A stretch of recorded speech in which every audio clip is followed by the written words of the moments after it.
Chapter 2. They took her to the cemetery in a big old Cadillac. They took her to the cemetery, but they did not bring her back. Old song. I've taken the liberty, said Mr. Wednesday, washing his hands in the men's room of Jack's Crocodile Bar, of ordering food for myself to be delivered to your table. We have much to discuss after all. I don't think so, said Shadow. He dried his own hands on a paper towel and crumpled it and dropped it into the bin. You need a job, said Wednesday. People don't hire ex-cons. You folk make them uncomfortable. I have a job waiting. A good job. Would that be the job at the mussel farm? Maybe, said Shadow. Nope, you don't. Robbie Burton's dead. Without him, the mussel farm's dead too. You're a liar. Of course, and a good one. The best you'll ever meet. But I'm afraid I'm not lying to you about this. He reached into his pocket, produced a folded newspaper, and handed it to Shadow. Page 7, he said. Come on back to the bar. You can read it at the table. Shadow pushed open the door, back into the bar. The air was blue with smoke, and the Dixie cups were on the jukebox singing Echo, Echo. Shadow smiled, slightly, in recognition of the old children's song. The barman pointed to a table in the corner. There was a bowl of chili and a burger at one side of the table, a rare steak and a bowl of fries laid in the place across from it. Look at my king all dressed in red, Echo, Echo all day.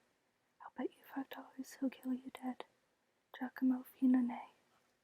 Shadow took his seat at the table. He put the newspaper down. This is my first meal as a free man. I'll wait until after I've eaten to read your page 7. Shadow ate his hamburger. It was better than prison hamburgers. The chili was good, but, he decided after a couple of mouthfuls, not the best in the state. Laura made great chili. She used lean meat, dark kidney beans, and carrots cut small. A bottle or so of dark beer and freshly sliced hot peppers. She would let the chili cook for a while, then add red wine, lemon juice, and a pinch of fresh dill, and, finally, measure out and add her chili powders. On more than one occasion, Shadow tried to get her to show him how she made it. He would watch everything she did, from slicing the onions and dropping them into the olive oil at the bottom of the pot. He had even written down the recipe, ingredient by ingredient, and he had once made Laura's chili for himself on a weekend when she had been out of town. It had tasted okay. It was certainly edible, but it had not been Laura's chili. The news item on page 7 was the first account of his wife's death that Shadow had read. Laura Moon, whose age was given at the article at 27, and Robbie Burton, 39, were in Robbie's car on the interstate when they swerved into the path of a 32-wheeler. The truck brushed Robbie's car and sent it spinning off the side of the road. Rescue crews pulled Robbie and Laura from the wreckage. They were both dead by the time they arrived at the hospital. Shadow folded the newspaper up once more and slid it back across the table towards Wednesday, who was gorging himself on a steak so bloody and so blue it might never have been introduced to a kitchen flame. Here, take it back, said Shadow. Robbie had been driving. He must have been drunk, although the newspaper account said nothing about this. Shadow found himself imagining Laura's face when she realized that Robbie was too drunk to drive. The scenario unfolded in Shadow's mind, and there was nothing he could do to stop it. Laura, shouting at Robbie, shouting at him to pull off the road, then the thud of the car against the truck, and the steering wheel wrenching over, the car on the side of the road, broken glass, glittering like ice and diamonds in the headlights, blood pooling in rubies on the road beside them. 2 bodies being carried from the wreck were laid neatly on the side by the road. Well, said Mr. Wednesday. He had finished his steak, devoured it like a starving man. Now he was munching the french fries, spearing them with his fork. You're right, said Shadow. I don't have a job. Shadow took a quarter from his pocket, tails up. He flicked it in the air, knocking it against his finger as it left his hand, giving it a wobble, as if it were turning. Caught it, slapped it back down on the back of his hand. Call, he said. Why, said Wednesday. I don't want to work for anyone with worse luck than me. Call. Heads, said Mr. Wednesday. Sorry, said Shadow, without even bothering to glance at the quarter. It was tails. I rigged the toss. games are the easiest one to beat," said Wednesday, wagging a square finger at Shadow. "Take another look at it." Shadow glanced down at it. The head was face up. "I must have fumbled the toss," he said, puzzled. "You do yourself a disservice," said Wednesday, and he grinned. "I'm just a lucky, lucky guy." Then he looked up. "Well, I never. Mad Sweeney, will you have a drink with us?" "Sup and comfort and coke straight up," said a voice from behind Shadow. "I'll go talk to the barman," said Wednesday. He stood up and began to make his way towards the bar. "Aren't you going to ask what I'm drinking?" called Shadow. "I already know what you're drinking," said Wednesday, and then he was standing by the bar. Patsy Cline started to sing Walking After Midnight on the jukebox again. The Southern Comfort and Coke sat down beside Shadow. He had a short, ginger beard. He wore a denim jacket covered with bright sew-on patches, and under the jacket a stained white t-shirt. On the t-shirt was printed, "If you can't eat it, drink it, smoke it, or snort it, then fuck it." He wore a baseball cap, on which was printed, "The only woman I have ever loved was another man's wife, my mother." He opened a soft pack of Lucky Strikes with a dirty thumbnail, took a cigarette, offered one to Shadow. Shadow was about to take one automatically. He did not smoke, but a cigarette makes good party material. When he realized that he was no longer inside, he shook his head. "You were working for our man then?" asked the bearded man. He was not sober, although he was not yet drunk. "It looks that way," said Shadow. "What do you do?" The bearded man lit a cigarette. "I'm a leprechaun," he said with a grin. Shadow did not smile. "Really?" he said. "Shouldn't you be drinking Guinness?" "Stereotypes. You have to learn to think outside the box," said the bearded man.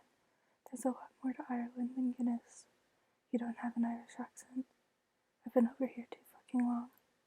"So you are originally from Ireland." "I told you, I'm a leprechaun. We don't come from fucking Moscow." "I guess not." Wednesday returned to the table, 3 drinks held easily in his paw-like hands. "Southern Comfort and Coke for you, Matt Sweeney, my man, and a Jack Daniels for me, and this is for you, Shadow." "What is it?" "Taste it." The drink was a tawny golden color. Shadow took a sip, tasting an odd blend of sour and sweet on his tongue. He could taste the alcohol underneath, and a strange blend of flavors. It reminded him of a little prison hooch, brewed in a garbage rag, from rotten fruit and bread and sugar and water, but it was sweeter and far stranger. "Okay," said Shadow. "I tasted it. What was it?" "Mead," said Wednesday. "Honey wine. The drink of heroes. The drink of the gods." Shadow took another tentative sip. Yes, he could taste the honey, he decided. That was one of the tastes. "Tastes kind of like pickle juice," he said. "Sweet pickle juice wine." "Tastes like a drunken diabetic's piss," agreed Wednesday. "I hate the stuff." "Then why did you bring it for me?" asked Shadow reasonably. Wednesday stared at Shadow with his mismatched eyes. One of them, Shadow decided, was a glass eye, but he could not tell which one.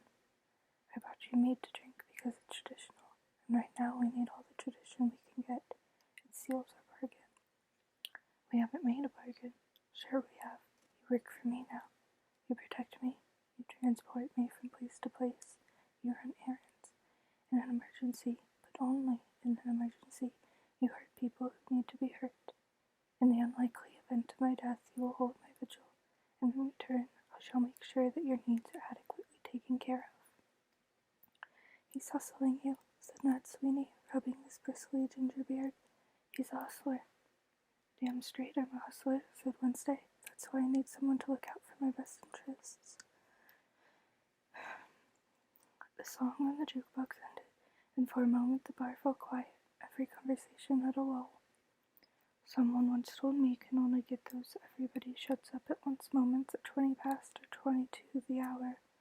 Sweeney pointed to the clock above the bar, held in the massive and indifferent jaws of a stuffed alligator head. The time was 11:20. "There," said Shadow. "Damned if I know why that happens." "I know why," said Wednesday. "Drink your mead." Shadow knocked the rest of the mead back in one long gulp. "It might be better over ice," he said. "Or it might not," said Wednesday. "It's terrible stuff." "That it is," agreed Matt Sweeney. "You'll excuse me for a moment, gentlemen, but I find myself in deep and urgent need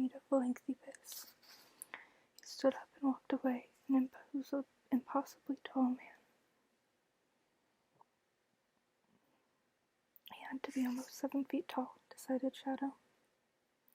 A waitress wiped a cloth across the table and took their empty plates. Wednesday told her to bring the same again for everyone, although this time Shadow's mead was to be on the rocks. Anyway, said Wednesday, that's what I need of you. Would you like to know what I want? Asked Shadow. Nothing could make me happier. The waitress brought the drink. Shadow sipped his mead on the rocks.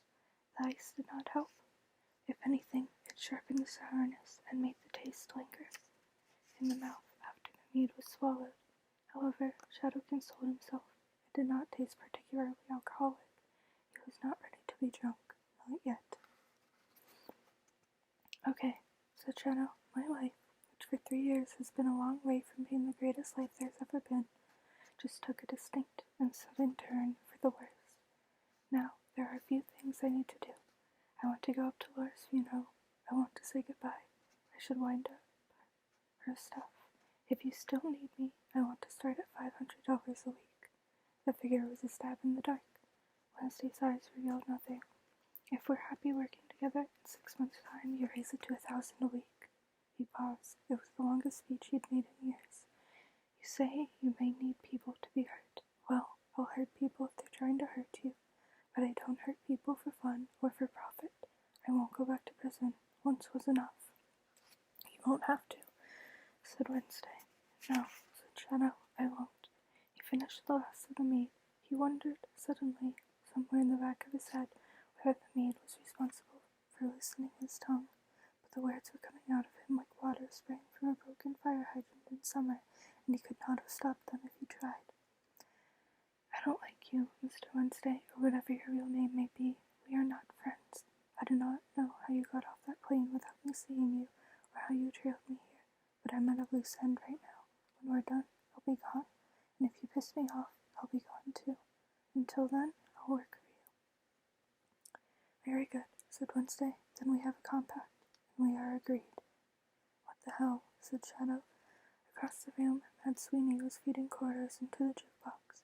Wednesday spat in his hand and extended it. Shadow shrugged. He spat in his own palm. They clasped hands. Wednesday began to squeeze. Shadow squeezed back. After a few seconds, his hand began to hurt.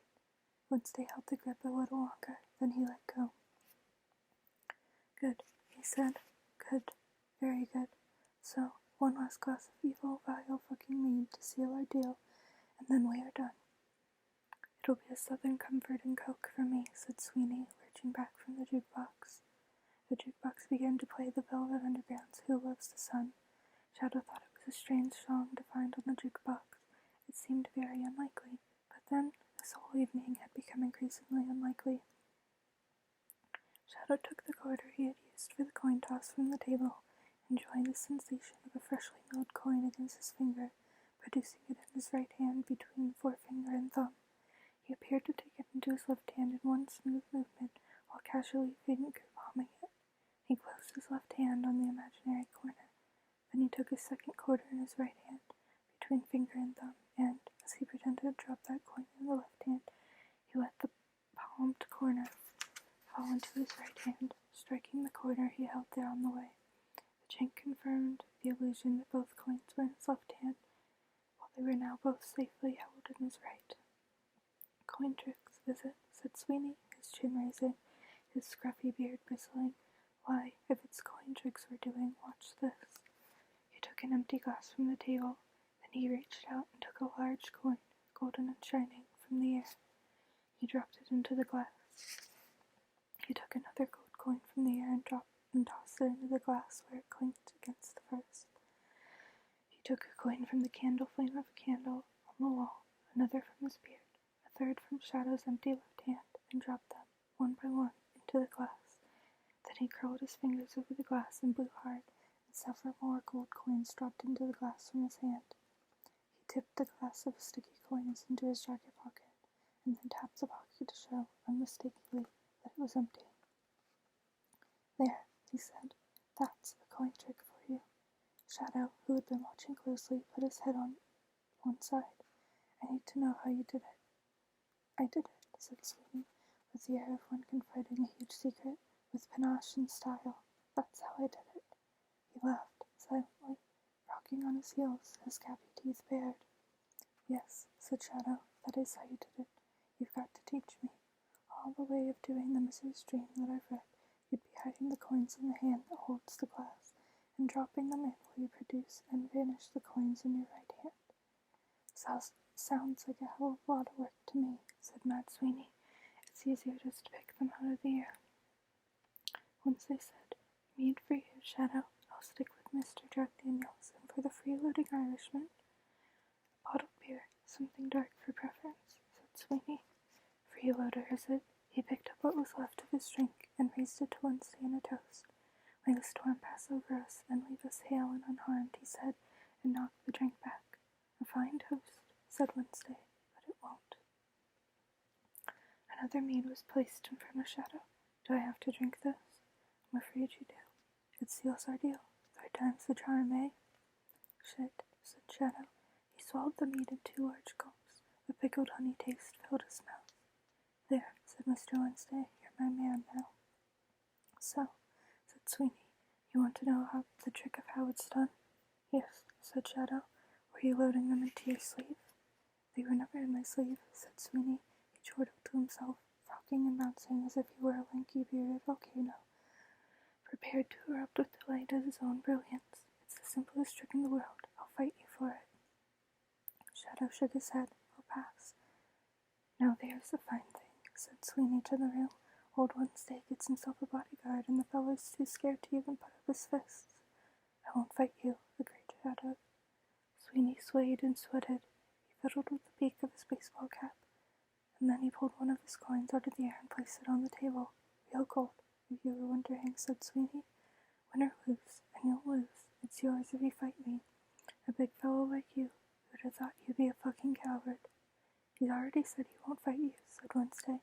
Go away, Mad Sweeney. Take your beer and leave us in peace. Sweeney took a step closer to Wednesday. Call me a freeloader, will you, you doomed old creature? You cold-blooded, heartless old tree anger. His face was turning a deep, angry red. Sweeney put out his hands, palms up, pacific. Foolishness, Sweeney. Watch where you put your words. Sweeney glared at him. Then he said, with the gravity of a very drunk, You've hired a coward. What would he do if I hurt you, do you think? Wednesday turned to Shadow. I've had enough of this, he said. Deal with it. Shadow got to his feet and looked into Mad Sweeney's face. How tall was the man, he wondered. You're bothering us, he said. You're drunk. I think you ought to leave now. A slow smile spread over Sweeney's face. There, now, he said. He swung a huge fist at Shadow. Shadow jerked back. Sweeney's hand caught him between the right eye. He saw blotches of light and felt pain, and with that, the fight began. Sweeney fought without style, without science, with nothing but enthusiasm for the fight itself. Huge, barreling roundhouse blows that missed often as they connected.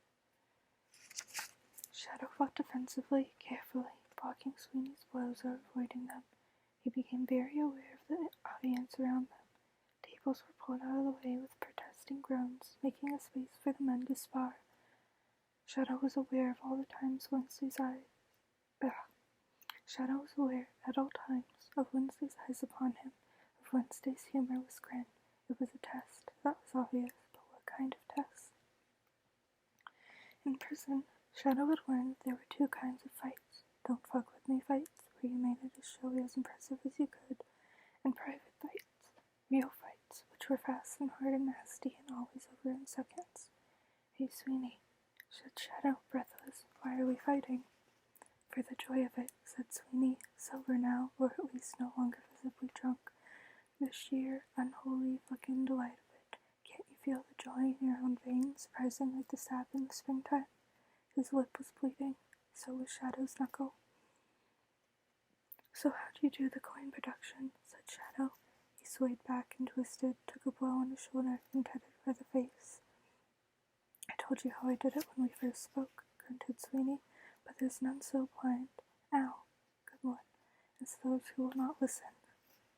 Shadow jabbed at Sweeney, forcing him back into a table. Empty glasses and ashtrays crashed to the floor. Shadow could have finished him off then. Shadow glanced at Wednesday, who nodded. Shadow looked at Mad Sweeney. Are we done? He asked. Mad Sweeney hesitated, then nodded. Shadow let go of him and took several steps backward. Sweeney, panting, pushed himself back into a standing position. "Not on your ass," he shouted. "It ain't over till I say it is." Then he grinned and threw himself forward, swinging at Shadow. He stepped onto a fallen ice cube, and his grin turned into open-mouthed dismay as his feet went out from under him and he fell backwards. The back of his head hit the barroom floor with a definite thud. Shadow put his knee onto Mad Sweeney's chest. "For the second time, are we done fighting?" he asked. "We may as well be, for that," said Sweeney, raising his head from the floor. "For the joy's gone out of me now, like the pee from a small boy in a swimming pool on a hot day." And he spat the blood from his mouth and closed his eyes and began to snore in a deep, magnificent snore. Someone clapped Shadow on the back once they put a bottle of beer into his hand. It tasted better than mead.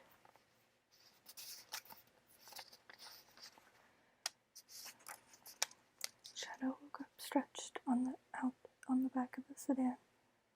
The morning sun was dazzling, and his head hurt.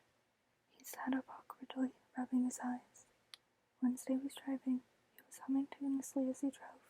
He had a paper cup of coffee in the cup holder. They were heading along an interstate highway. The passenger seat was empty. "How are you feeling this fine morning?" asked Wednesday without turning around. "What happened to my car?" asked Shadow. "It was a rental." "Mad Sweeney took it back for you. It was part of the deal you two cut last night, after the fight." Conversation from the night before began to jostle uncomfortably in Shadow's head. "You got any more of that coffee?" The big man reached beneath the passenger seat and passed back an unopened bottle of water. "Here, you'll be dehydrated. This will help more than coffee. For the moment, we'll stop at the next gas station and get you some breakfast.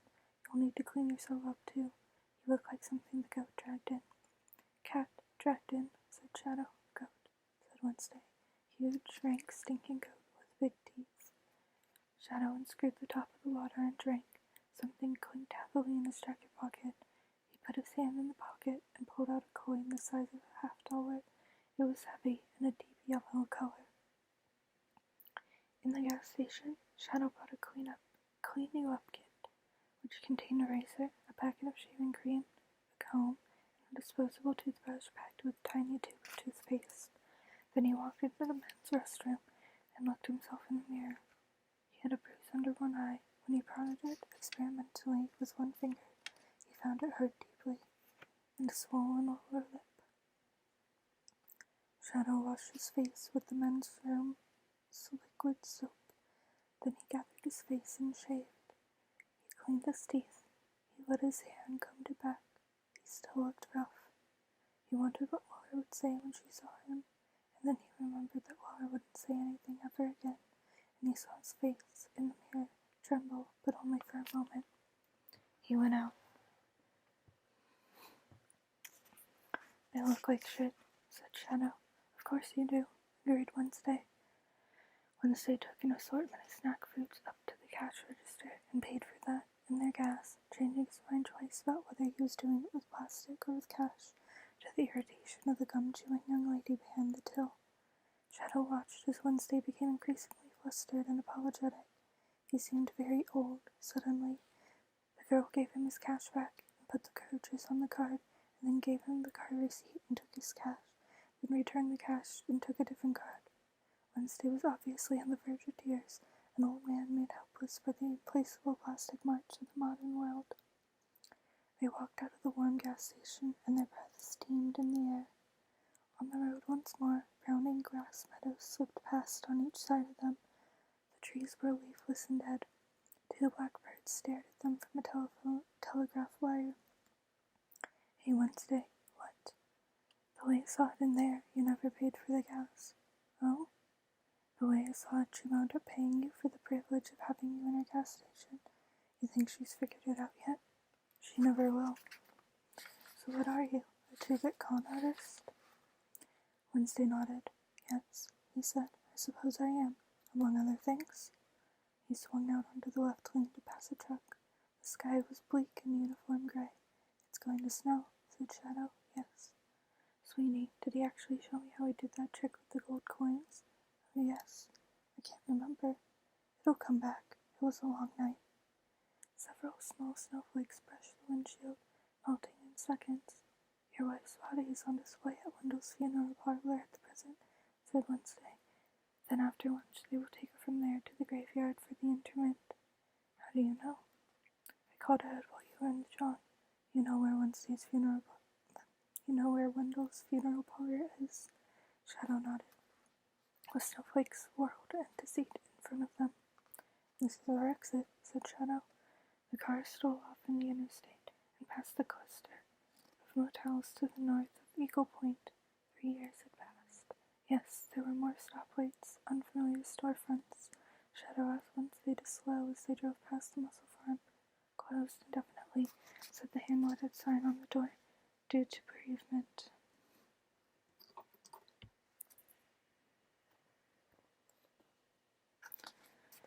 Left on Main Street, past a new tattoo parlor and the Armed Forces Recruitment Center, then the Burger King, and, familiar and unchanged, Olson's drugstore. Finally, the yellow brick facade of Wendell's funeral parlor. A neon sign in the front window said House of Rest.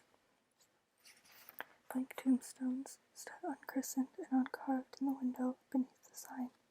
Wednesday pulled up in the parking lot. Do you want me to come in? He asked. Not particularly. Good. The grin flashed without humor. There's business I can be getting on with while you say your goodbyes. I'll get the rooms for us at Motel America.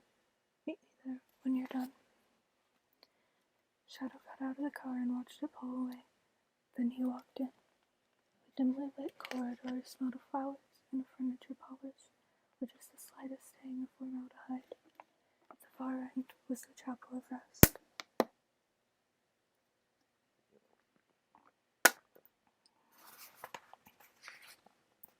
Shadow realized that he was palming the gold coin, moving it compulsively from back palm to front palm, and the down palm, over and over. The weight was reassuring in his hand. His wife's name was on a sheet of paper beside the door at the far end of the corridor. He walked into the Chapel of Rest. Shadow knew most of the people in the room, or his workmates, several were friends. They all recognized him. He could see it in their faces. There were no smiles, though, no hellos.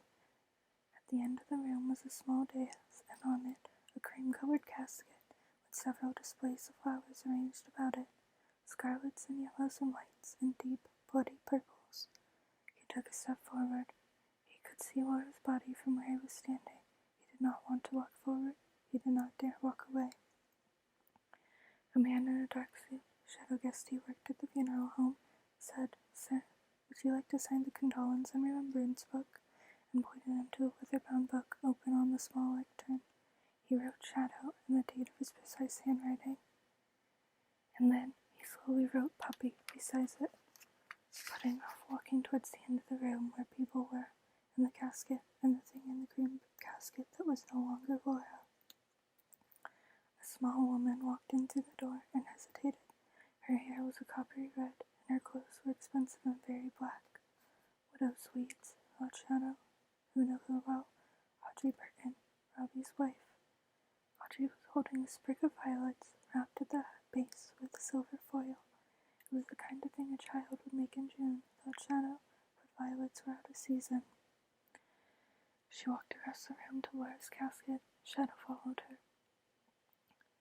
Laura lay with her eyes closed and her arms folded across her chest.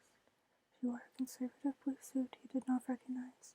Her long brown hair was out of her eyes. It was his Laura, and it was not. Her repose, he realized, was what was unnatural. Laura was always such a restless sleeper. Audrey placed her sprig of summer violets on Laura's chest.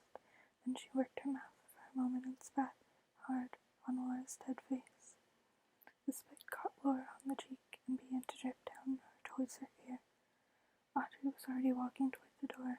Shadow hurried after her. Audrey, he said. Shadow, did you escape, or did they let you out? He wondered if she were taking tranquilizers. Her voice was distant and detached. Let me out yesterday. I'm a free man, said Shadow. What the hell was that all about? She stopped in the dark corridor. The violets, they were always her favorite flower. When we were girls, we used to pick them together. Not the violets. Oh, that, she said. She wiped a speck of something invisible from the corner of her mouth. Well, I would have thought it was obvious. Not to me, Audrey. They didn't tell you? Her voice was calm, emotionless. Your wife died with my husband's cock in her mouth, Shadow. He went back into the funeral home. Someone had already wiped away the spit.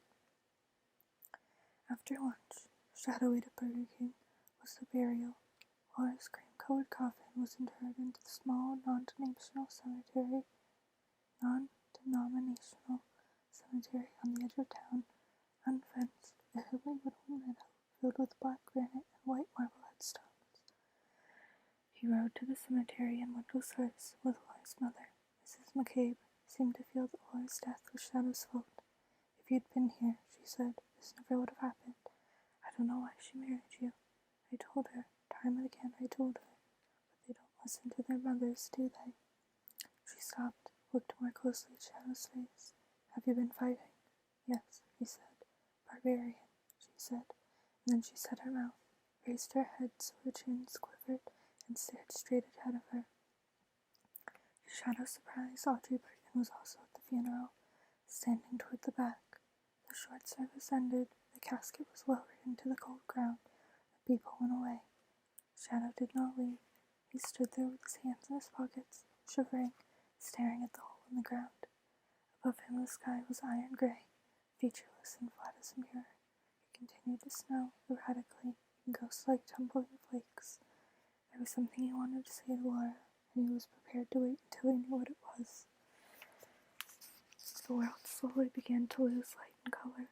Shadow's feet were going numb, while his hands and his face hurt from the cold. He burrowed his hands into his pockets for warmth, and his fingers closed about the gold coin. He walked over the grave. This is for you, he said. Several shovels of earth had been emptied onto the casket, but the hole was far from full. He threw the gold coin into the grave with Laura, and then he pushed more earth into the hole to hide the coin from the requisite grave diggers. He brushed the earth from his hands and said, "Good night, Laura." Then he said, "I'm sorry." He turned his face toward the lights of the town and began to walk into Eagle Point. His motel was a good 2 miles away, but after spending 3 years in prison, he was relishing the idea that he could simply walk and walk, forever if need be. He could keep walking north and wind up in Alaska, or head south to Mexico and beyond. He could walk to Patagonia or to Tierra del Fuego. A car drew up beside him. The window hung down. "You want a lift, Shadow?" asked Audrey Burton. "No," he said, "and not from you." He continued to walk. Audrey drove beside him at 3 miles an hour. Snowflakes danced in the beam of her headlights. "I thought she was my best friend," said Audrey. "We'd talk every day. When Robbie and I had a fight, she'd be the first one to know. We'd go down to Chi-Chi's for margaritas and talk about what scumpots men could be. And all the time she was fucking him behind my back. Please go away, Audrey." "I just want you to know I had a good reason for what I did." He said nothing. "Hey," she shouted. "Hey, I'm talking to you." Shadow turned. "Do you want me to tell you that you were right when you spit in Laura's face? Do you want me to say it didn't hurt? Or that what you told me made you hate her more than I miss her? It's not going to happen, Audrey." She drove beside him for another minute, not saying anything. Then she said, "How was prison, Shadow?"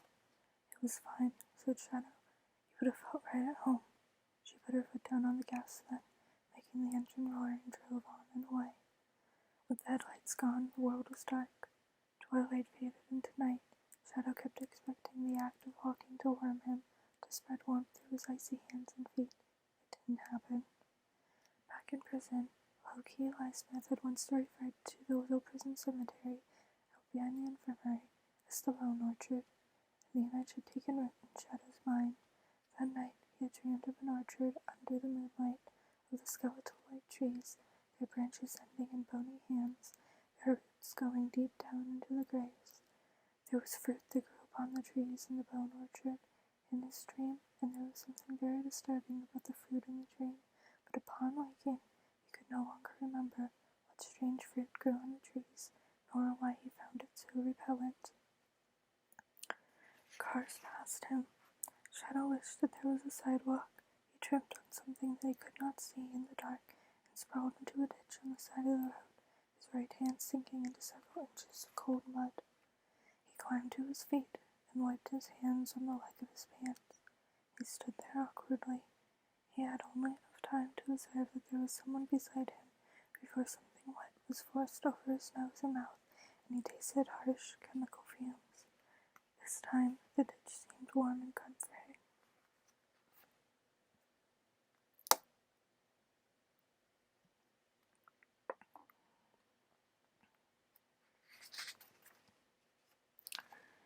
Shadow's temples felt as if they had been reattached to the rest of his skull with roofing nails. His hands were bound behind his back with what felt like some kind of straps. He was in a car, sitting on leather upholstery. For a moment, he wondered if there was something wrong with his depth perception, and he understood that no, if their seat really was that far away. There were people sitting beside him, but he could not turn to look at them. The fat young man at the other end of the stretch limo took a can of Diet Coke from the cocktail bar and popped it open. He wore a long, black coat made of some silky material, and he appeared to be barely out of his teens. A spattering of acne glistened on one cheek. He smiled when he saw that Shadow was awake. "Hello, Shadow," he said. "Don't fuck with me." "Okay," said Shadow. "I won't. Can you drop me off at the Motel America, up by the interstate?" "Hit him," said the young man to the person on Shadow's left. A punch was delivered to Shadow's solar plexus, knocking the breath from him, doubling him over. He straightened up slowly. "I said don't fuck with me. That was fucking with me. Keep your answers short and to the point, or I'll fucking kill you. Or maybe I won't kill you. Maybe I'll have the children break every bone in your fucking body. There are 206 of them, so don't fuck with me." "Got it," said Shadow. The ceiling lights in the limo changed colors from violet to blue, then to green, and to yellow. "You're working for Wednesday," said the young man. "Yes," said Shadow. "What the fuck is he after? I mean, what's he doing here? He must have a plan. What's the game plan?" "I started working for Mr. Wednesday this morning," said Shadow. "I'm an errand boy." "You're saying you don't know?" "I'm saying I don't know." The boy opened his jacket and took out a silver cigarette case from an inside pocket. He opened it and offered a cigarette to Shadow. "Smoke?" Shadow thought about asking for his hands to be untied, but decided against it. "No, thank you," he said. The cigarette appeared to have been hand-rolled, and when the boy lit it with a matte black Zippo lighter, it smelled a little like burning electrical parts. The boy inhaled deeply, then held his breath. He let the smoke trickle out from his mouth and pulled it back into his nostrils. Shadow suspected he had practiced that in front of a mirror for a while before doing it in public. "If you lied to me," said the boy, as if from a long way away, "I'll fucking kill you. You know that." "So you said." The boy took another long drag on his cigarette. "You say you're staying at the Motel America?" He tapped on the driver's window behind him. The glass window lowered. "Hey, Motel America up by the interstate. We need to drop off our guest." The driver nodded, and the glass rose up again. The glinting fiber optic lights inside the window continued to change, cycling through their dim colors. It seemed to Shadow that the boy's eyes were glinting too, the green of an antique computer monitor. "You tell Wednesday this, man. You tell him he's history.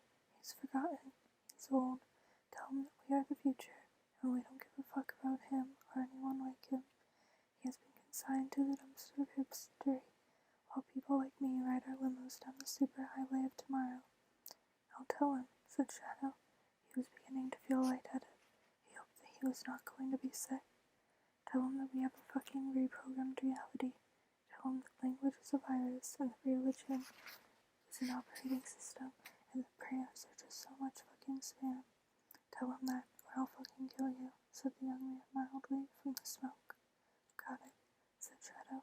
"You can let me out of here. I can walk the rest of the way." The young man nodded. "Good talking to you," he said. The smoke had mellowed him. "You should know that if we do fucking kill you, then we'll just delete you. You got that? One click, and you're with random ones and zeros. Until it is not an option, he tapped on the window behind him. He's getting off here, he said, and then he turned back to Shadow, pointing to his cigarette. Synthetic toad skins, he said. You know they can be synthesized. They can synthesize bufotenin now. The car stopped, and the door was opened. Shadow climbed out awkwardly. His bonds were cut. Shadow turned around. The inside of the car had become one writhing cloud of smoke, in which two lights glinted, now copper-colored, like the beautiful eyes of a toad. It's all about the dominant fucking paradigm, Shadow. Nothing else is important. And hey, sorry to hear about your old lady. The door closed, and the stretch limo drove off quietly. Shadow was a couple hundred yards away from his motel, and he walked there, breathing the cold air, house red and yellow and blue lights advertising every kind of fast food a man could imagine, as long as it was a hamburger, and he reached the Motel America without incident.